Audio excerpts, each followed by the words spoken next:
All right, everyone. Thank you for coming. It's another installment of The Way It Is, and I'm your host, Luca Andolfato, and I have with me today Eric Bryant, who is the Director of Operations for North America at Openn Inc., and that is spelled Openn Inc.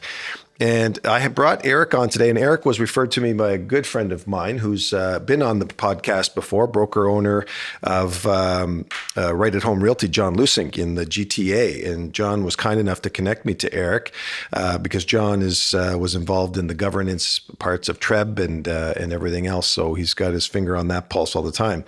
And the reason Eric's presence is timely today because Openn is redefining the process of selling and buying property. They are a technology company offering a proprietary cloud-based software platform to support real estate agents in selling property online with greater transparency. The Openn platform enables equality and higher levels of trust for consumers while providing agents an efficient solution to managing multiple offers. Openn enhances the value of real estate professionals while supporting the missions of all real estate organizations through access to unprecedented depths of market data and more. Openn empowers buyers and sellers with real-time tracking of the sales process and implements unparalleled visibility through consumer devices to allow for more informed buying and selling decisions, resulting in an optimal sales outcome.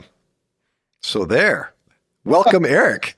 Well, that's a mouthful, Luca. And you know what it really breaks down to?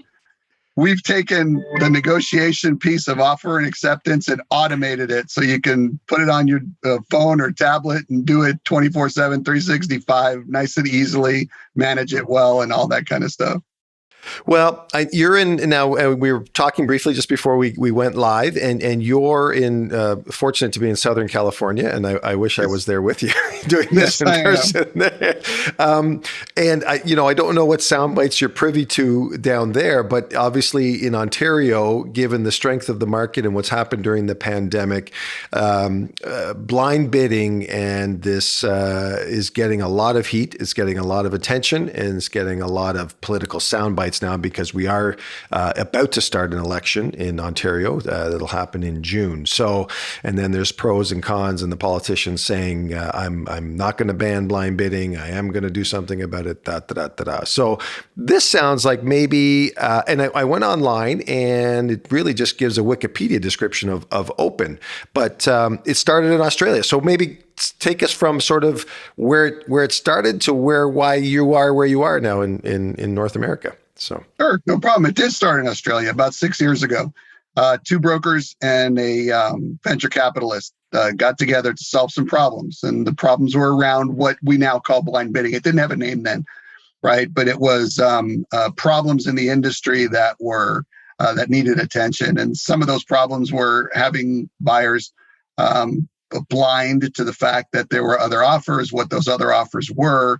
How timely their offer was. It's just basically transparency and information. So about 6 years ago, they put together this product. They went public on the Australian Stock Exchange in the summer of 2021, took that money, put it into a North American expansion into Canada and the US. That's when they found me. At the time, I was working for First American Data, and they were a customer of ours, or a potential customer, I should say. And I got a great look at the technology being a potential data provider for them. And I said, my God, this is exactly what we need in this. I've been a technology coach. So you can see me online a lot, and I'm called the coach. And it's because I've been a consultant and a coach to brands and agents and teams for about 30 years, technology based. So from the internet itself all the way through social media and stuff like that. This product solved an enormous amount of problems in the industry, and we chose to kind of focus on three of them, and that was transparency, equality, and efficiency.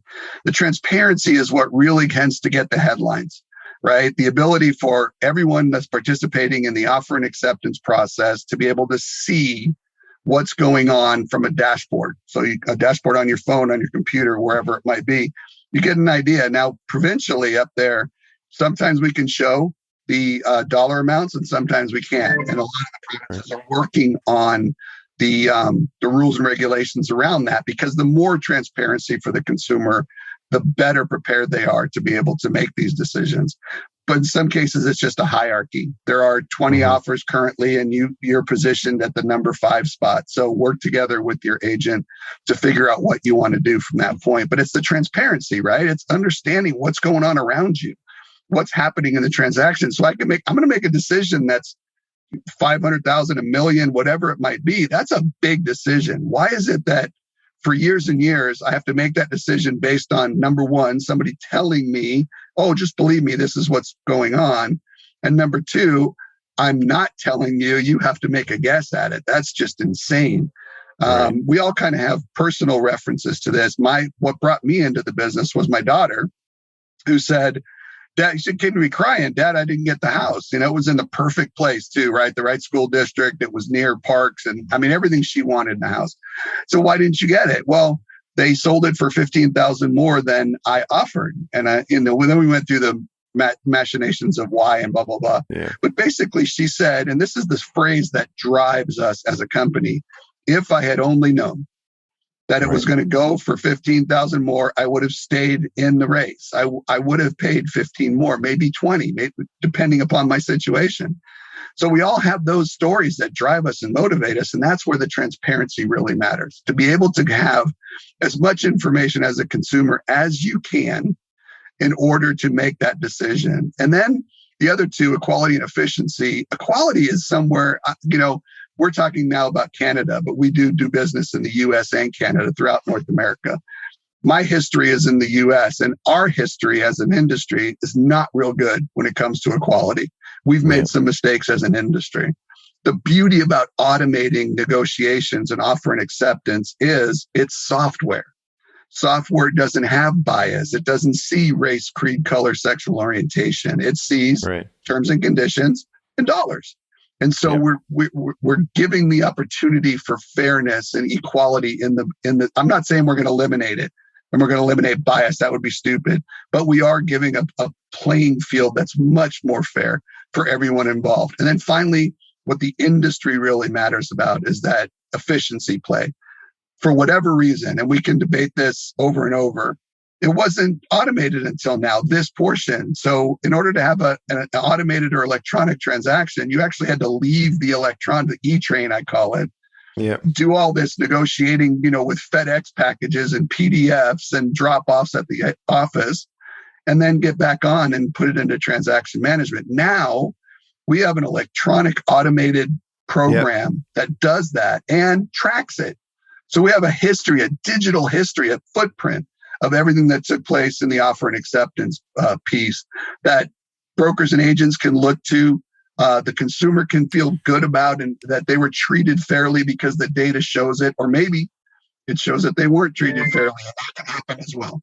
But the point is, we've created this efficiency level and we put it in 24/7, 365 worldwide ability in the palm of the people's hands, exactly what the younger generation really wants. So taking it from its first little instance 6 years ago into this fully matured, vetted proof of concept that now we can bring to Canada and the people of Canada when they're buying and selling property in a way that makes it feel so much better.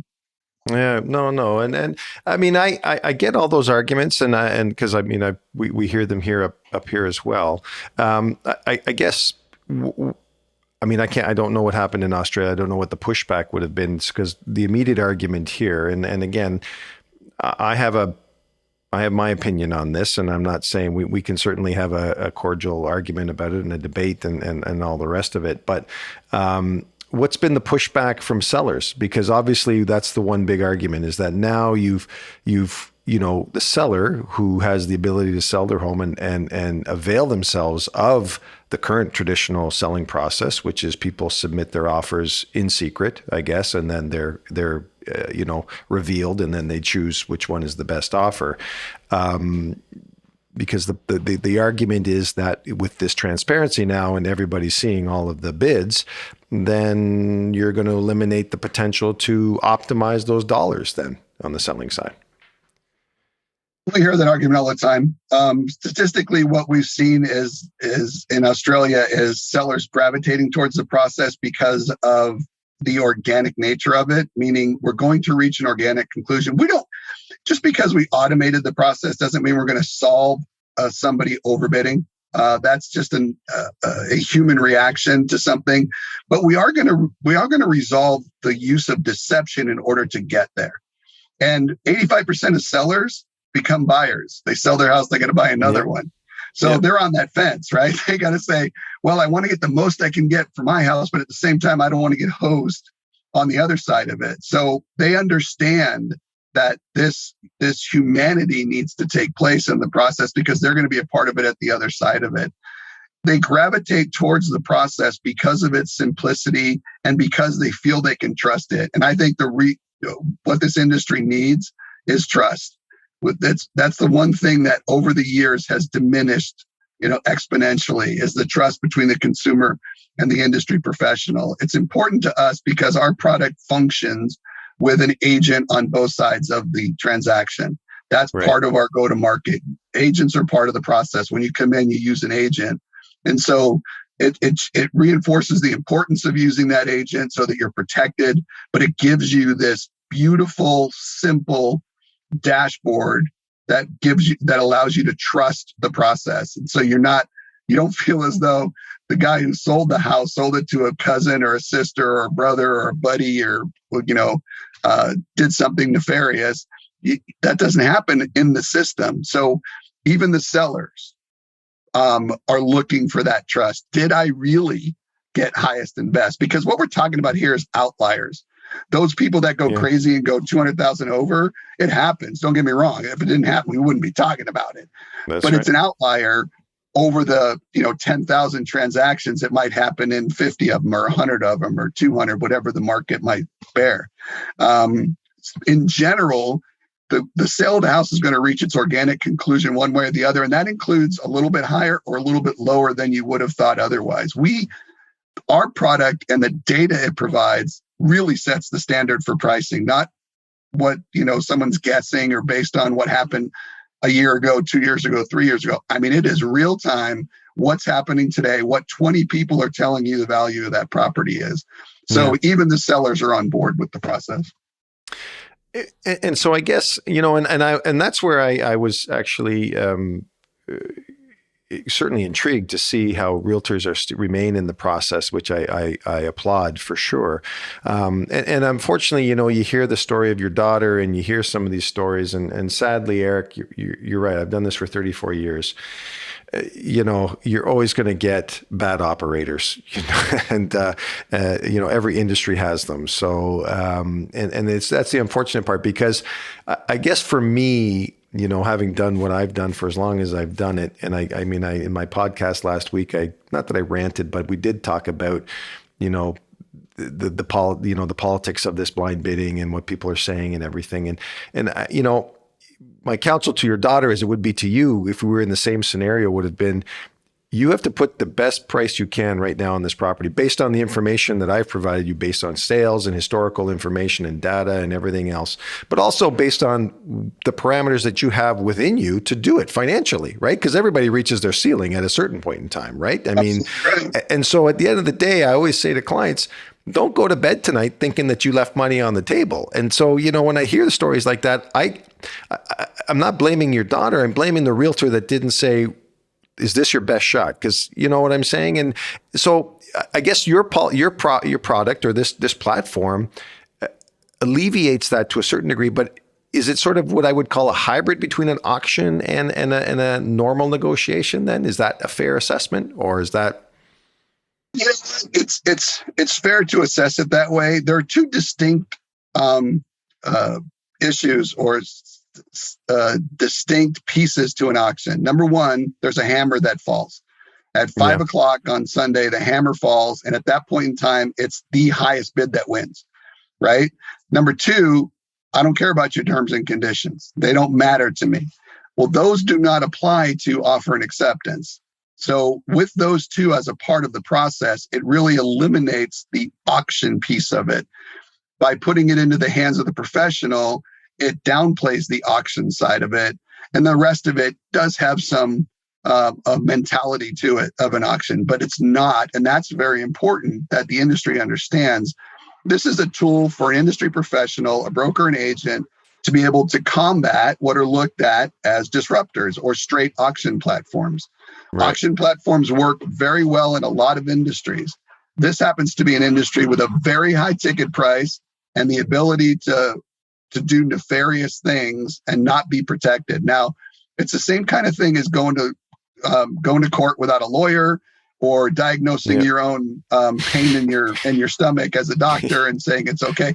Those things apply, and we back that, and we believe in that, and we wanted to provide a platform for the industry professional to give that transparency and give that ease of operation to the consumers, because they're driving it. Don't think for 1 minute that consumers will not drive this when they get it, because they love it. We've shown that in Australia. The consumers adore it from both sides, because it's exactly what they want, and they're going to go get it, just like they went and got Uber over the taxis and Amazon over the Barnes and Nobles. The consumer will gravitate towards this, and the professionals who use it are benefiting in a big way in Australia.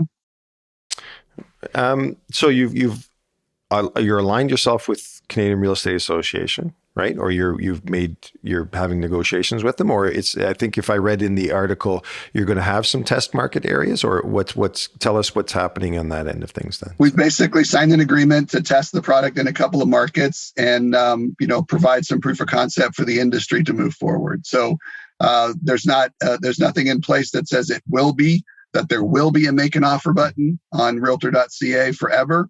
But we are going to test that in a few markets and look at the consumer response, the professional agent broker response, gauge it, and determine whether we want to move forward in a nationwide commercialization project. So how does realtor.ca come into it then, I guess?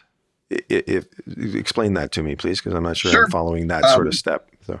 The vision is a make an offer button on each listing in realtor.ca where the consumer and or their agent can begin the process of providing an offer on a property for sale.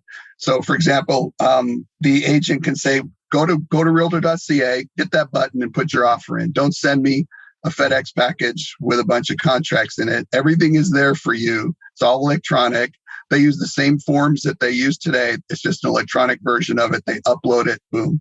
Very simple for everyone to contemplate. And if a consumer happens to land there and wants to get involved in the process, they'll hit a make an offer button. We'll ask them if they're represented. Who are you represented by?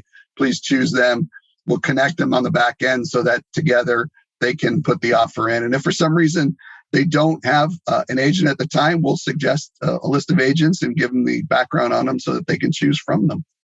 But that's the concept behind the realtor.ca involvement in it. Okay. And I don't know if this is happening in your market area or not. In here, though, the strategy has become, over the last 2 years and continues to be that this sort of holding offers. So there's a deadline by which, so the property comes to market, say today, offers are held till, Monday. You know what I'm saying? So you have a week of showings, and there's a seller's direction that's signed that says no preemptive offers and no conveyance of offers till such and such a day. So I guess basically the button doesn't go live till that day, or is that controlled by the agent? Let's say the listing agent wants to subscribe to it and the seller want to use the platform. Do they have that control over it then, that this button now goes live for the buyers to access, or is that? Yeah, exactly. Actually, the listing agent has a lot of control. They have control to turn off features and turn on features. The clock itself can be set for I'll be accepting offers until Sunday at 5 p.m., but it's editable. So if they decide they want to move it up or back, they can do that. And again, this is offer and acceptance, and everybody is made aware of when they're in the system at any point in time. The seller can choose through their agent to accept an offer and end the process, which is not auction, right? Auction is sorry, you got to wait. You got to wait till 5 o'clock, then the hammer falls. In this case, oh no, I like those terms and conditions. I like that offer. I can do it right now. I'm taking it, and boom, it's over. So everyone needs to understand that as they come into the process, that at any point in time, the seller can say, that's the offer I want, hit a button, it's done. Okay. And so by doing that, then all the other buyers that are in the process presumably are all notified that that's happened, and then so yeah. See, I'm liking what I'm hearing. I really am, and I Good, guess then I'm saying it correctly. but for me, I'm trying. My brain goes to the logistics of how I do my business every day and how the real life of this process works. And I'm trying to think of how that translates to the automated world, right? Because, sometimes you've got, you've got offers that are close or not close. And then the seller, can the seller counter offers in the process? Or is that something that, how does that work? Or is there an ability for the seller to counter an offer and go back to a particular buyer, or no, that's not an option? They can counter if they want. They can basically, what that means is a change of terms and conditions, right? So there's a communication tool within the product where you can talk to the agents can talk to each other via email, phone, a call, or a chat feature, and they can say, look, if your escrow period was 7 days instead of 21 days, you'd be in a better position. And then that's a counter offer, right? So then the agent representing the buyer talks to the buyer and says, do you want to drop it to 7 days? If we do, then we've got a better shot. Terms and conditions look better to the seller. They decide they want to, they upload that new piece of paper or contract saying we've adjusted, it's done. So we're not trying to circumvent what's done today. We're just trying to automate it and make it better, faster, stronger. And we offer the ability for the agents to use the same format and the same forms that they've always used. So they go into their transaction management, they pull down the forms, they fill them out, they load them in, they upload them into our system. It's all parsed in our system. The selling agent says yes or no. The exact same thing that happens in a normal transaction. And that's one of the biggest differences between our product. I think it's why CREA and Realtor.ca gravitated towards us over any other product, because it's really as close to what we do today on a regular basis, just automated, as anything could possibly be. Are you at liberty to divulge what the test cities will be, or has it when these test markets will happen, or when it'll go live? I'm at liberty, but we don't know yet. It's still being completed, and we should know within the next few weeks. We've offered that opportunity to a few boards in a few cities, and we're just waiting for their response. There's agreements that need to be signed and all that kind of stuff. But we anticipate having that done in the next 2 weeks or so. And by summer, the pilot should be completed, or we should have statistical relevance at that point, or achieve statistical relevance, so that we can make the determination to go live. And we are really hopeful that, starting in, let's say, June, July of this year, the consumers of Canada, the home buyers and sellers, can participate in the process on our platform and experience that transparency, quality, and efficiency for themselves. Okay. So Openn, obviously, it's a publicly traded company. It's a for-profit company. So, how does Openn make money in all of this? So, is this is it Canadian Real Estate Association that signs a big fat contract with you guys, and then they're going to mandate it to the different regions across the country to say, hey, this is what you got to adopt now, or is it going to be a board by board thing? Is it going to be a provincial thing? What have you got any insight into that? For the most part, the product is paid for by agents, like most SaaS model products. They can choose monthly or transactionally. That's to be determined from these pilots. Part of what will shake out is, for the professional, the agent broker, what would you prefer? What's better for your business model? To pay X amount of dollars per month for the ability to use this on all your listings, or perhaps would it be better this much per listing or per sale? The brokers may want to get involved and say, look, I want to buy it for all 100 of my agents. How much? What kind of a deal can I get? That's called enterprise pricing. But it's really following a SaaS model that most technologies have at this point in time. Right. Well, so I guess, and then Yeah. So, I mean, so it'll be up to individual agents then, I guess, or brokerages to decide how they want to adopt it and if they feel comfortable adopting it and what. And I'm sure it'll be like any new form of technology. There'll be those that they'll gravitate to it and accept it with open arms, and those that will, you know. Open with two ends, by the way. Exactly. No, that's right. Pun intended. Correct. That's right. Yeah, and then there'll be the old school ones that just this is the way I've done it all this time, and I'm not going to change ever or anything like that too, right? That's what's going to happen. It's what happened in Australia. We anticipated happening in the U.S. and Canada, but the fun part, and this is the best part, when you look at the statistics based on Australia, there were a small group of agents who realized the potential of the product and got on board immediately. That the consumer started to gravitate towards them in their marketplaces because this was how the consumer wanted to conduct their transaction.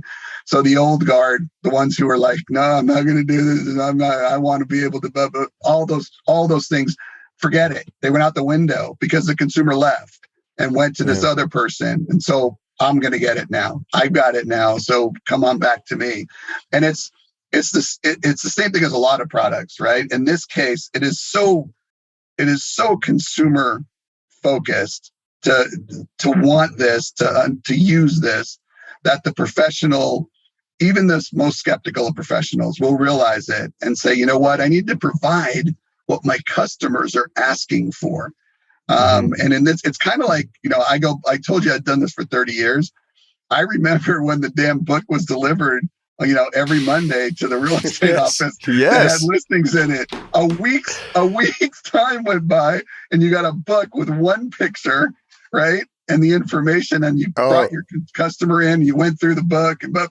And I swear to you, when the internet hit and we started to see things, portals where the information was online, the agents were absolutely sure that was hokum and it was not going to last. And here we are today. Right? It isn't hokum. It's really, and when we step out of our industry shoes, or we step out as a seller, like we talked about earlier, and we become the consumer, we realize how important transparency and equality is to us. And that gives us the power, the gut to say, yes, this is the way things should be done. Yeah. I used to order extra the MLS books because you had to give them to your client. I remember, oh my God, some of them, I remember that back in the day, some of them were like this thick or whatever. It was crazy. I do remember that. It was insane. God. Kids don't believe it now. When you talk to somebody who didn't experience that book, they go, yeah, you're lying to me. That's just ridiculous. But seriously, there was a time when you had to go to the agent's office and open up a book to see what was for sale in the marketplace. Absolutely. And they were sure that was going to stick. There's no, I'm sticking to my book. I'm sticking to my book. No, you're not, because the consumer's going online. Well, the consumer's going to their phone now, right? They're going, hey, I push the button, get in the process, make a counter offer, talk to the agent. Oh, right here. I want to do it right here. Yeah. It's not going to change. Can you speak to then how long has it been going in like you're the director in North America, but how long? What's the sort of have you made inroads in the U.S. and then what's the sort of been the saturation in Australia? Then are all the boards in Australia adopted it now, or is it sort of 80%, 75%? What's happening there? Questions. So in Australia, I think there are 6 states. There might be 8. I can't remember. So this is I'm the North American guy. But let's say there are 6 states in Australia. Where we began in Western Australia, it's up to 30% of the market now is using our product. Now more are using the concept of automated offer and acceptance because our competitors have part of the market. In North America, brand new, right? So I was hired in September of last year. We are making inroads, but I think you should be proud of the fact that Canada took the lead from the U.S. in this. Wow. Well, especially with Korea's participation in the process. They've kind of jumped way ahead of the U.S. is hemming and hawing right now. Yeah. They're like talking, we don't talk about it, think about it, but Canada's diving into it, and it's really, the government has something to do with it. When they're standing up there saying, we got to get rid of deceptive practices, blind bidding, boom, that certainly helps. You've got Korea, national organization behind it. But you mentioned John Lessink earlier, a friend of yours and a friend of Openn's. they see it as a brokerage, and they're very interested, and other brokerages have been interested, and now the provinces are coming along.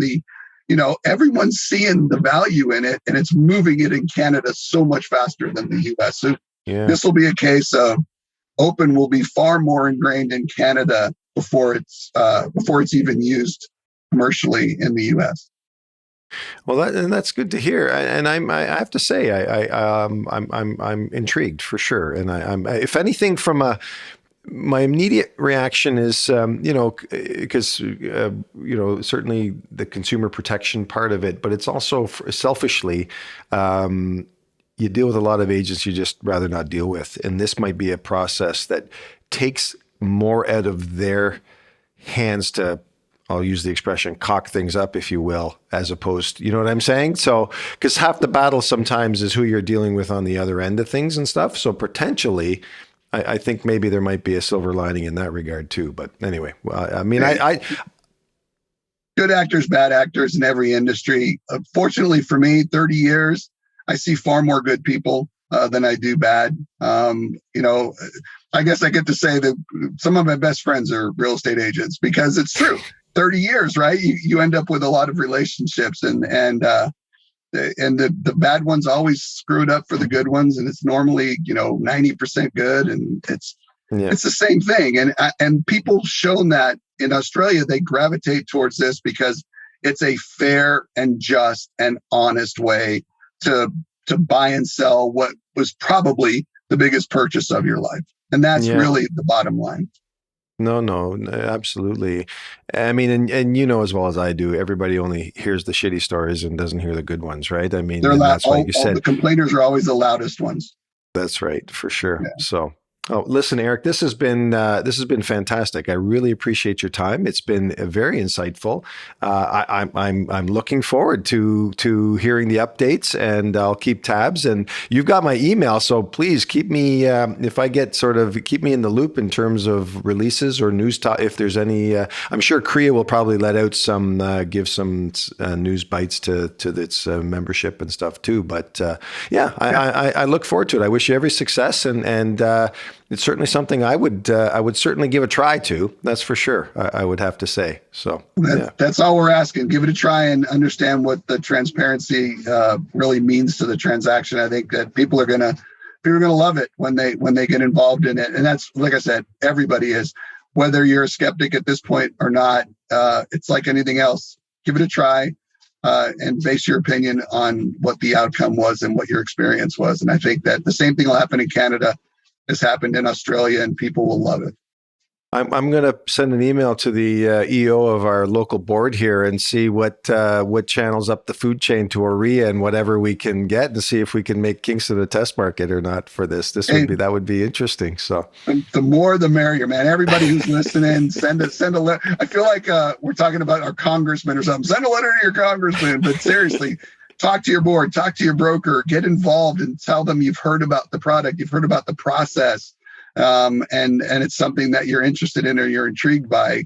It's the same thing. You start sending a letter to your congressman, and next thing you know, laws are changed. Well, you start sending letters and emails to your regulators and your brokers, and pretty soon the way the transaction is done is changed. And that's what we're going to really keep focused on. Well, and that's a great way to end it. And I really appreciate your time. Enjoy sunny Southern California, because we're not, I told you before, we're having really crappy weather here. So I'm envious. Oh, sorry. Seriously, I feel bad. Why don't y'all come down? Right? Come down to Southern California. We'll all get together. We'll sit on the beach. We'll get a little sunshine and relax a little bit. Sounds like a plan. Listen, Eric, all the best. Thank you so much for your time. And I'm sure we'll catch up at another time for sure. Thanks, Luca. I really appreciate it. You're welcome. All right. Have a good day.